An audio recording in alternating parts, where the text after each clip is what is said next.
آیا تاسې پر دې پوهېدئ چې اوسمهال په افغانستان کې تر 20 میلیون زیاتې مېرمنې او نجونې د جنسیتي اپارتاید سره مخ دي؟ راځئ چې د همدې موضوع په تړاو خبرې وکړو. زه افغان الاصله بریتانیوي د بشري حقوقو فعاله او کارپوهه سحر حلیم زی یم. زه اوسمهال په همدې موضوع کار کوم چې باید جنسیتي اپارتاید د نړیوالو قوانینو برخه وګرځي.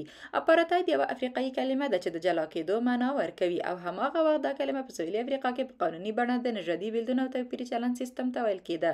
جنسیتي اپارتاید هغه سیستم دی چې په هغه کې حکومتونه یا واکمنې ډلې په سیستماتیکه او غیر انساني توګه یو جنسیت تر بل غوره ګڼي. دا د یوې جنسي ډلې پر وړاندې د بلې هغې حکومتي تسلط دی. په افغانستان کې جنسیتي اپارتاید څنګه پلی کېږي؟ په 2021م کال د اګست په 15مه چې طالبان یو ځل بیا واک ته ورسېدل، د خپلې واکمنۍ له پیله یې تر اوسه د مېرمنو او نجونو په وړاندې 15 فرمانونه صادر کړي چې په سیستماتیکه بڼه یې له دوی سره تبعیض رامنځته کړی او طالبان د افغان مېرمنو او نجونو د ژوند ټول حرکتونه په جدي بڼه کنټرولوي.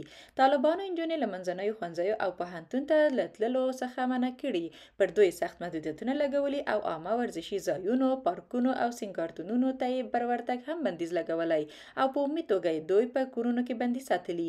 ځینې فرمانونه یې بیا په جبري توګه د مېرمنو د لادرکه کولو، خپلسري نیولو، شکنجو، ځورولو او له محکمې پرته یې د وژنو لامل ګرځېدلي چې دا ټولې کړنې د عدالت یا د قانون د نشتون په صورت کې کېږي. د ټولو سرغړونو او ظلمونو سره بیا هم جنسیتي اپارتاید په نړیوالو قوانینو کې رسمي ځای نه دی خپل کړی. خو دا ولې اړینه ده؟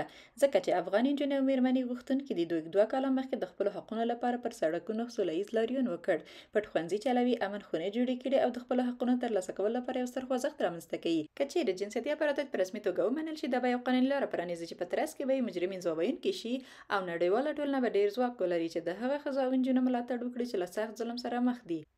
نو تاسې څه کولی شئ؟ تاسې کولی شئ چې د جنسیتي اپارتاید په اړه د خلکو پوهاوی زیات کړئ چې دا خوځښت لا پیاوړی او غښتلی شي. موږ نورو خلکو ته اړتیا لرو چې د دې په اړه وغږیږي.